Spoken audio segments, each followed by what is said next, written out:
today it's a very, very important day. Part of what we're seeing today is the rewriting of history. So what we're seeing today is we're seeing a new chapter in this country's history, whereby truth can be spoken to power.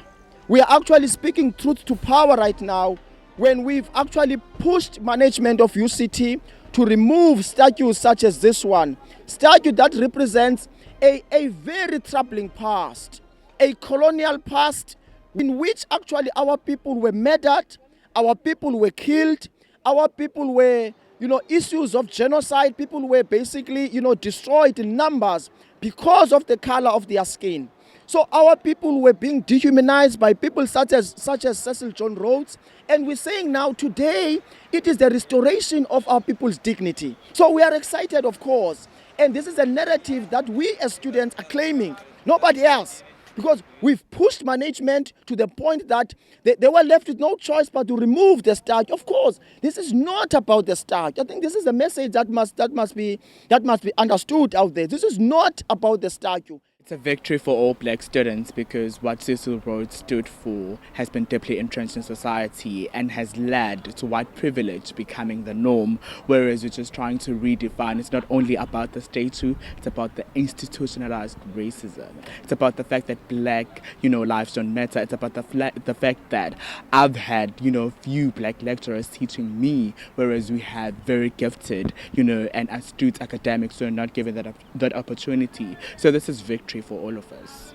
Ivory towers and corridors of white power are not untouchable.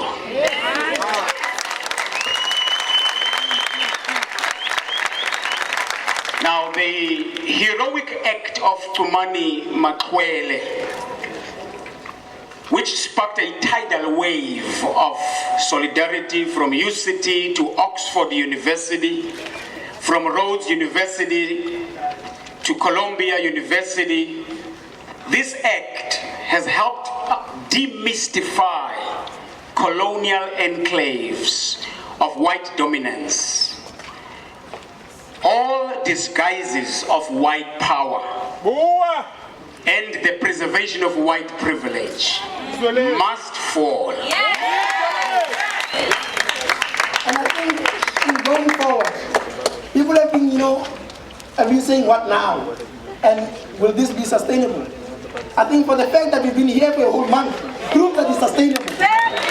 We need to be addressing issues of staff transformation and also issues of the LGBTI community. I thank you. As now we are also part of this movement.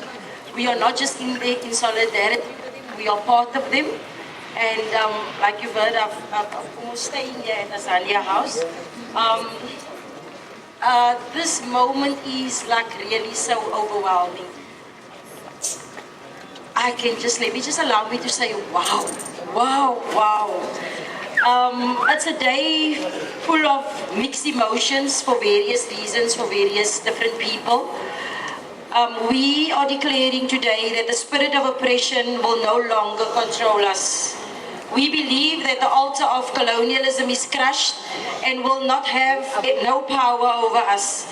It's long overdue that all are seen equally as employees, staffs, students and citizens of this country. We accept and understand that there are different roles to play. Getting management to take the statue down is actually the bigger victory here.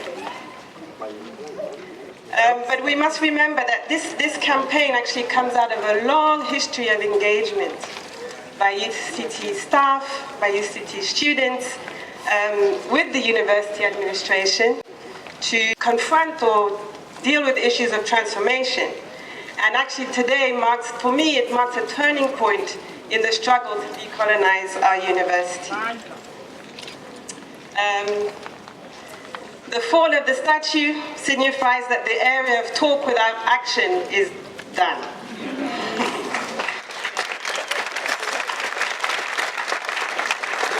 And this moment also provides us with an opportunity to rethink our relationship to this city and all of its residents. So we celebrate this victory today whilst being mindful that the struggle has just begun and that there's still a lot of work to do before we can say that UCT is truly an African university. Thank you.